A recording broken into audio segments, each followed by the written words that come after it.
हल्कू ने घर आकर अपनी पत्नी मुन्नी से कहा, घर में जो रुपए रखे हैं उसे ले आओ, सहना आया है, उसे दे देता हूँ ताकि उससे पीछा छूटे।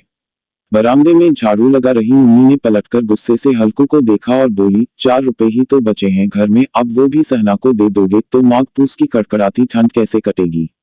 सहना से कह दो कि अभी पैसे नहीं है, फसल कटने पर दे देंगे। हल्कू एक घड़ी सोच में पड़ गया कि मुन्नी की बात भी सही है, कंबल के बिना ठंड काटना मुश्किल हो जाएगा, लेकिन हल्कू उस अड़ियल सहना को जानता था, वो पैसे लिए जाएगा नहीं।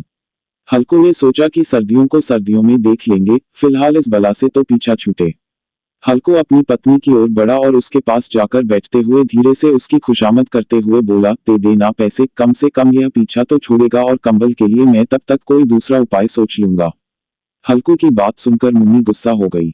हल्कू को गुस्से से घूरते हुए मुन्नी ने कहा, तुम तो चुप ही रहो, बताओ जरा कौन सा उपाय है तुम्हारे पास।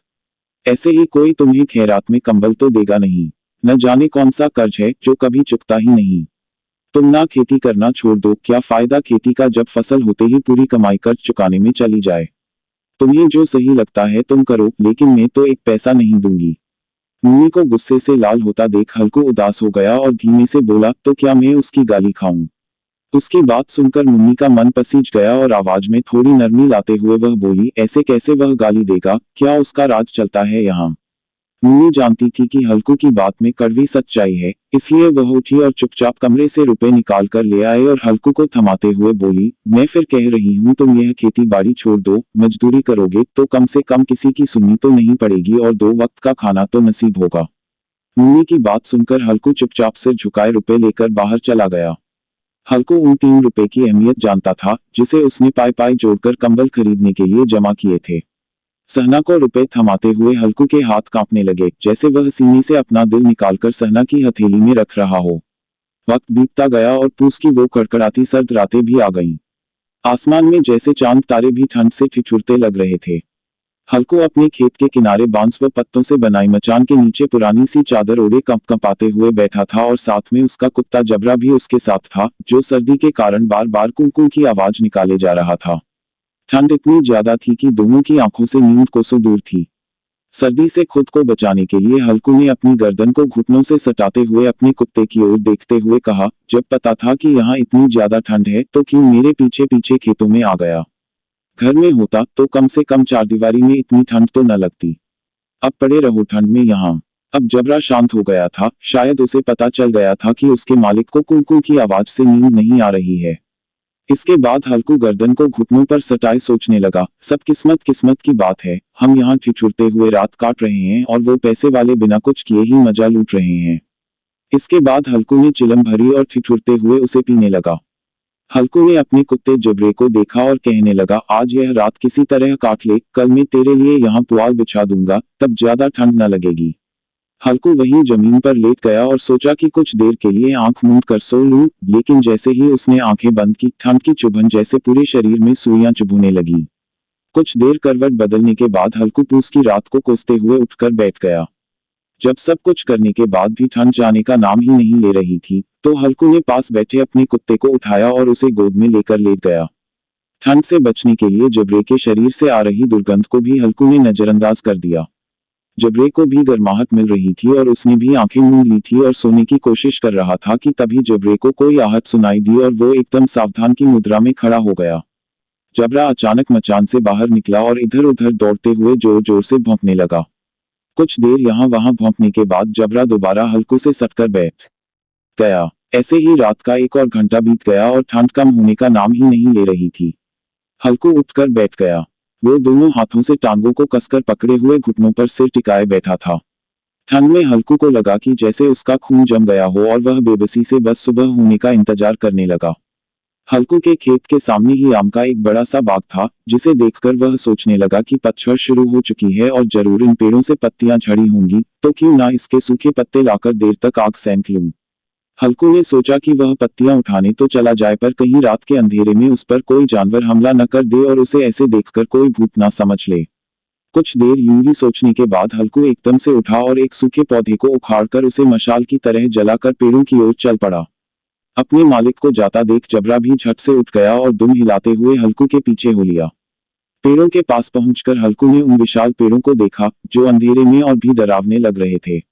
अपने मन के डर को दबाते हुए हल्कू नीचे झुका और पेड़ों के आसपास पड़ी पत्तियों को बटोरने लगा।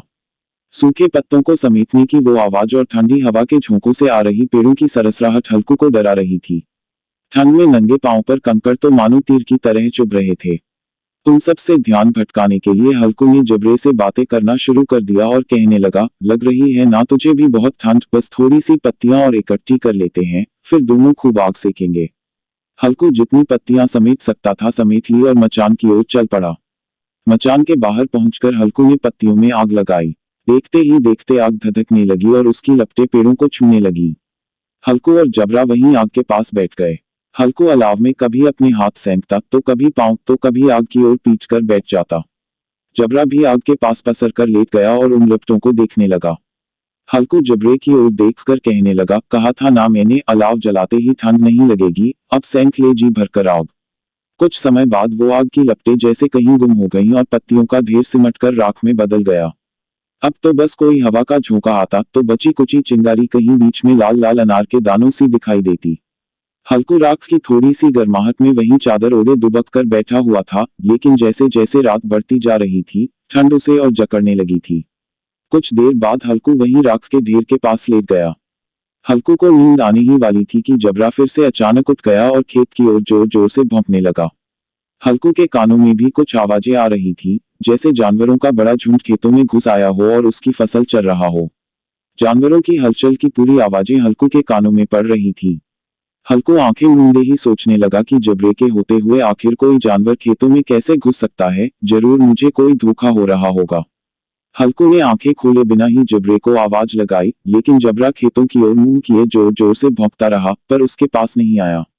कुछ देर बाद खेत में चरने की आहटें तेज हो गई और अब हल्कू को पूरा यकीन हो गया कि खेत में जरूर जानवर घुस आए हैं।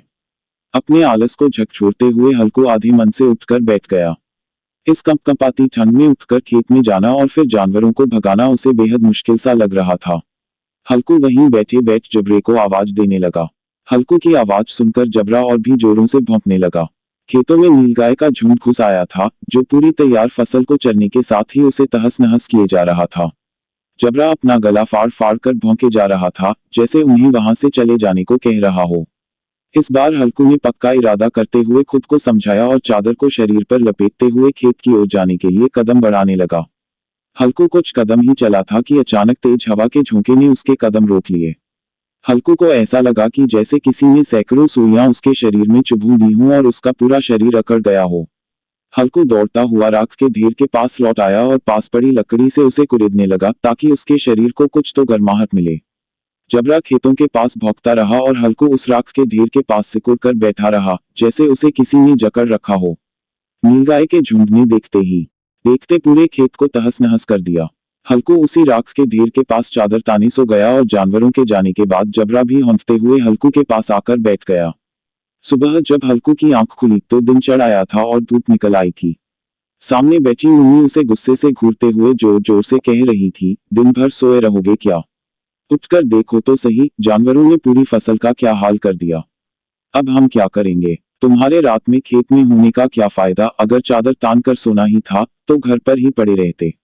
मुन्नी को चुप होते ना देख हल्कू धीरे उठा और उससे पूछा, क्या तुम खेत से होकर आ रही हो? क्या सच में हमारी पूरी फसल तबाह हो गई है? मुन्नी ने गुस्से से जवाब देते हुए कहा, हाँ, सब कुछ खत्म हो चुका है, हम तबाह हो चुके हैं। हल्कू जानता था कि मुन्नी ऐसे चुप न होगी, तो उसने बहाना बनाते हुए कहा, तुझे तो बस खेत की पड़ी है, मैं यहाँ रात में मरने से बाल बाल बचा। रात को मेरे सीने में इतना तेज दर्द उठा कि मैं हिल भी न पाया। यह तो मैं ही जानता हूँ कि दर्द के साथ मैंने कड़कड़ाती ठंड के बीच रात कैसे काटी है। हल्कू की बात सुनकर मुन्नी कुछ न बोली। फिर दोनों खेत के पास आ गए और बुरी तरह रौंदे हुए खेत को देखने लगे।